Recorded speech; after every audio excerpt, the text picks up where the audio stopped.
Hi guys, Lauren here. I am doing this video, which will also serve as the Help for HD Live podcast. The audio will be used for the podcast. So let me start by saying this program is made possible because of Teva Pharmaceuticals, Neurocrine Biosciences, and the Griffin Foundation. So I today had hoped to share with you earlier, actually, what I've learned from the World Orphan Drug Congress in Boston. I had to catch an earlier flight, so I'm a little late in posting, so I guess these are late night ramblings again, which is fine, but definitely kind of in my feelings now that I'm at home processing. Bear with me as I try to go through all of this because I'm tired. I got home not long ago, and so I'm still processing and I'm really tired. So I wrote notes for myself to hopefully get through everything that I wanted to say, but I wanted to share with you guys while it's all fresh on my mind. So I was in Boston for the World Orphan Drug Congress. And guys, it was phenomenal. I cannot begin to tell you just how incredible it was.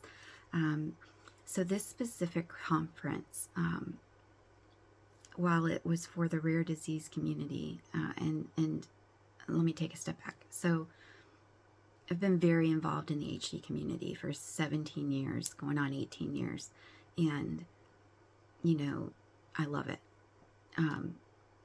But this is my first time really going to a conference that is a broader focus. It's a focus of rare disease community and not just Huntington's. And so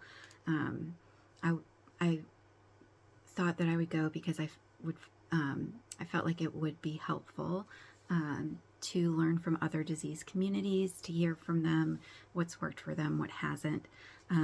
One of the great things about this specific conference is there were people from the FDA there, so I was really excited to be able to talk to them. It's one of the reasons I really wanted to go, was knowing that there were going to be FDA people there, and I was really hoping to get some great information. So that being said, I got beyond what I was expecting.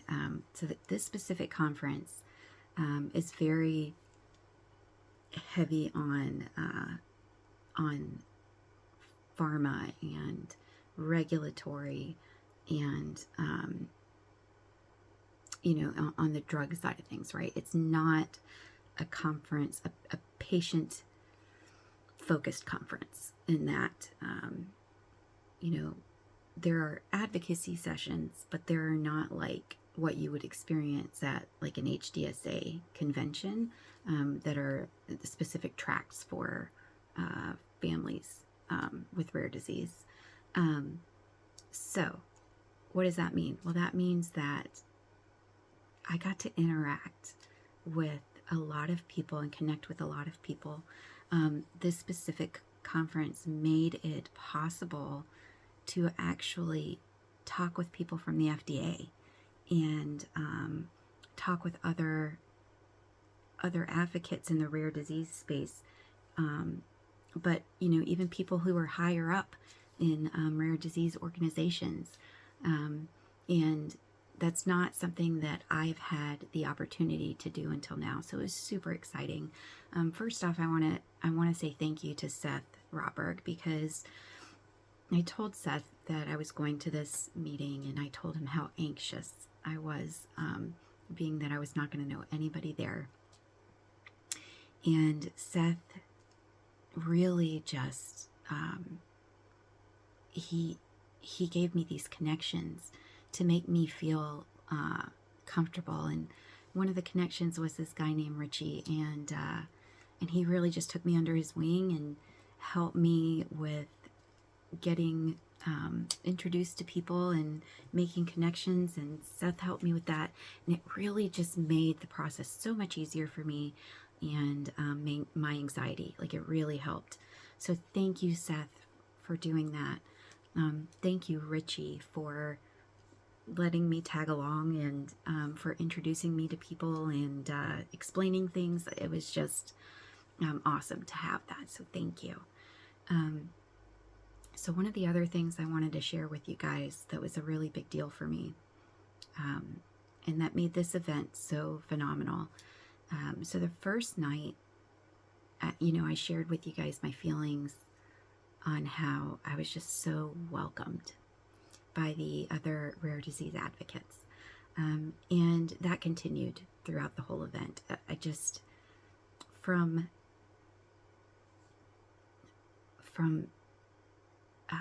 Effie Parks, who,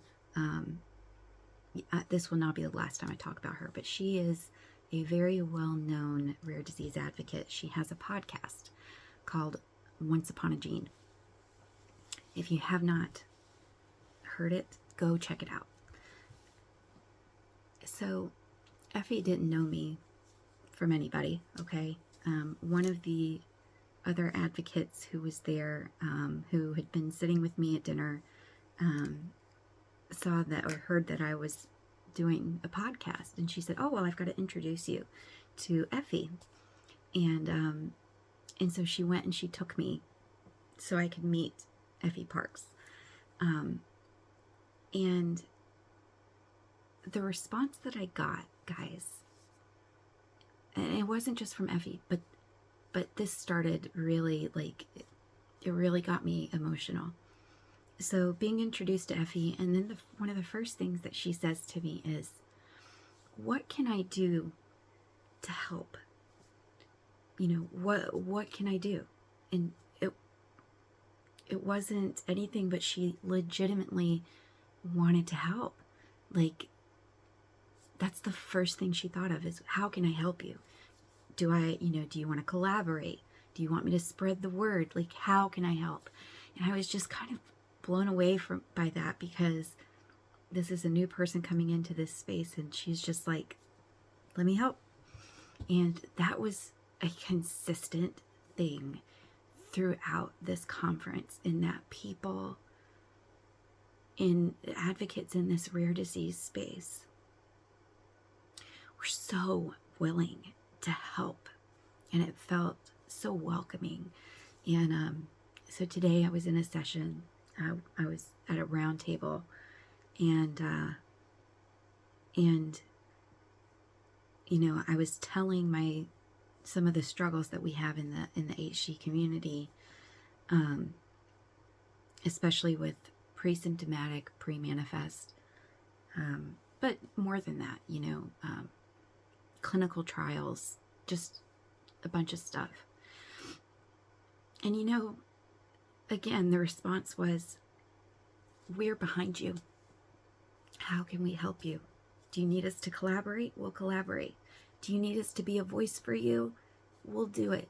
You need us to help with resources? We're there." And it was so amazing to see these other advocates in dealing with their own rare diseases, dealing with their own barriers and things in their own communities, and they're just so willing to help. And it just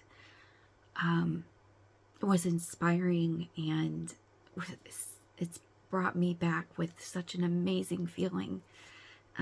So I wanted to share that with you guys, because this was truly a good thing for me to get to experience this. So I want to say to all of those wonderful rare disease advocates that I met, who welcomed me with open arms and who are so willing to help, thank you.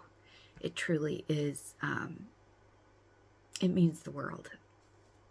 Anyways, I was not going to cry, but that went out the window. So the other side of why this was so good, as I mentioned, like, it was really easy to talk to people we normally don't get to talk to. So a lot of that has to do with like FDA. I got to talk to people in the Critical Path Institute with the FDA. This is something I'm going to be talking to you guys about. Critical Path Institute is really trying to help us move forward with clinical trials, biomarkers, all these areas that we have barriers. The Critical Path Institute is trying to work with us to resolve the issues and to solve problems and to accelerate our timeline. And getting to talk to them and, really delve into what we deal with in the community and, and what they need from us in order to get things done. Having those conversations is huge, getting those connections.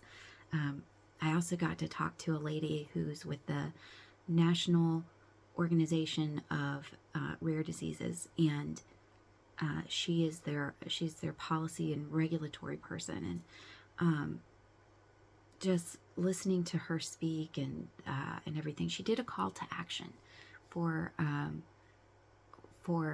disease groups with a pediatric component and who have pediatric patients, and just a call to action to where they are trying to make it possible for people with pediatric rare diseases to participate in clinical trials. Okay, that is one of their goals, and they're actively working on it. And she did a call to action of, if you have people in your community who are willing to speak on that, they have a child who is dealing with a rare disease and they are being kept from participating in clinical trials, let me know. Well, of course, I, being the person I am, immediately ran over to the table and I said, I have a community for you. And I immediately told her about all of the wonderful families in the juvenile onset HD subgroup. And I told her I would love to connect you with these families and make them part of this initiative, because I know that they would love to take part in something like this and getting something to where their children can participate in clinical trials. And she said, absolutely. And so again, it's just connections like that, right? Like, I would have never been able to do that before, and this conference gave me that opportunity. And she was accessible. I was able to go right to her. Didn't matter that she was VP of whatever. She was right there, and I was able to talk to her, and it was so nice. I had so many of those, and I'm going to share a bunch of those as time goes. Like, I have a lot of things planned because of the information I've received and connections and stuff. So you guys be on the lookout, because that is coming towards you. I'll be in touch with you guys on a lot of it. But I learned that we have a community beyond our own that is supporting us. I learned that there are disease communities who have been able to get things passed, who have set a precedent where they've gotten things passed or approved that we've had a barrier with, and so getting to listen to their stories and how they were able to overcome the barriers, or to like what steps they took towards their solution, extremely helpful. And I have found that every single person is willing to talk and share those, those things in order to help.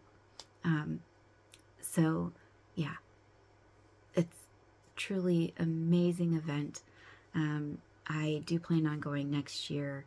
I actually am looking at doing some other conferences that are within the rare disease space, because I feel like we as a community need to be part of this, right? Just like they're so supportive of us, we need to be supportive of them and all be there for each other. And one of the things that we discussed is when we work together and we find something in a barrier that applies to all of us. If we all work together as a rare disease community rather than our own just doing its thing, we're more likely to have a solution for the barrier, to remove it, because you've got more people thinking on it, working on it, but also it makes for a louder voice. And so, that's one of the things I discussed, is how we can find the specific barriers that might apply to all of us in the rare disease community and work with the other rare disease communities to overcome those barriers. And so, that's in the works as well. All of this is important, guys, for many different reasons, but a lot of you know that, like, my big push recently has been that we're running out of time. And those of us who are,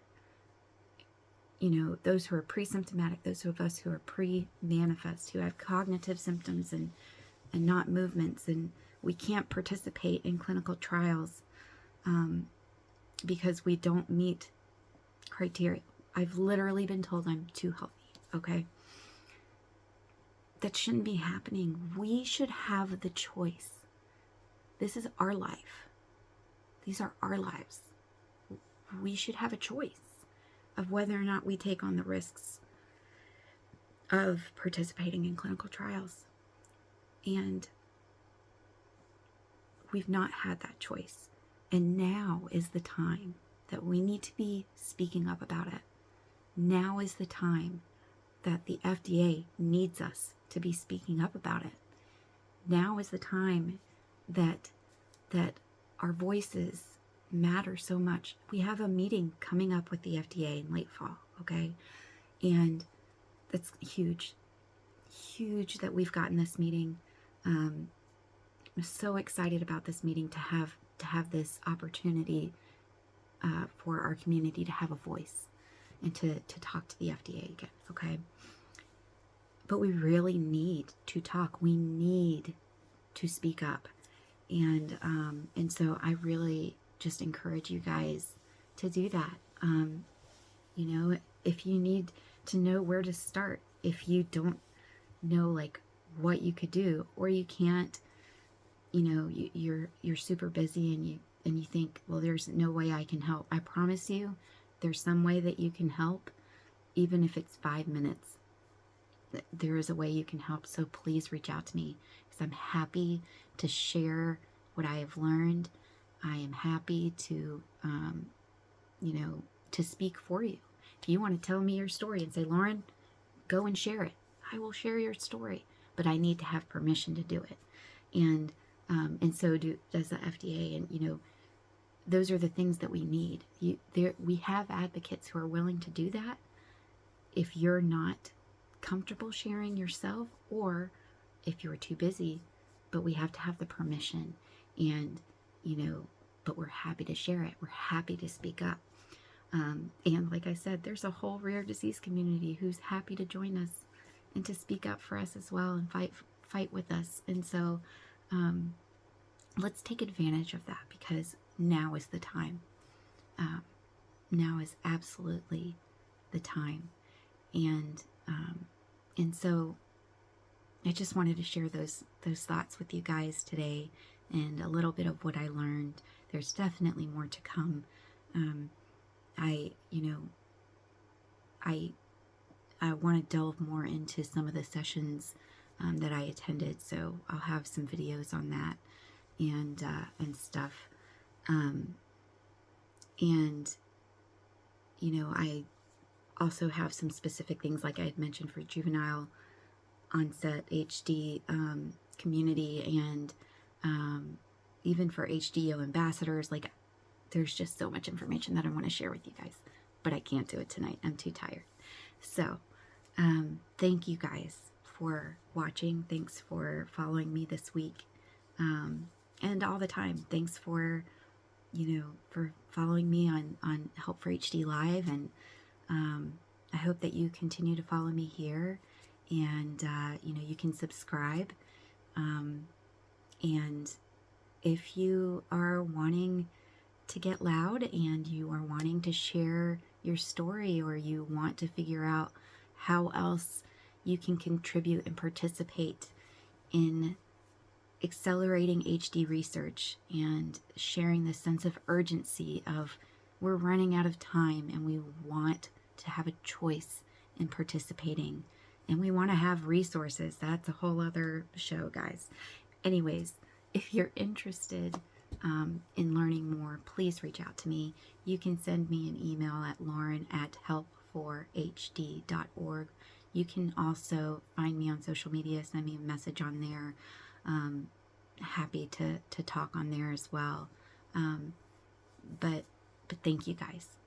I love you guys. I am doing this because I love you guys, and because we deserve to live, guys. We deserve to live.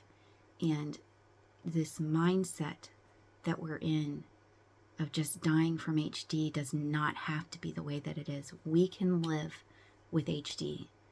So, yeah, let's make it happen. I love you guys. Take care.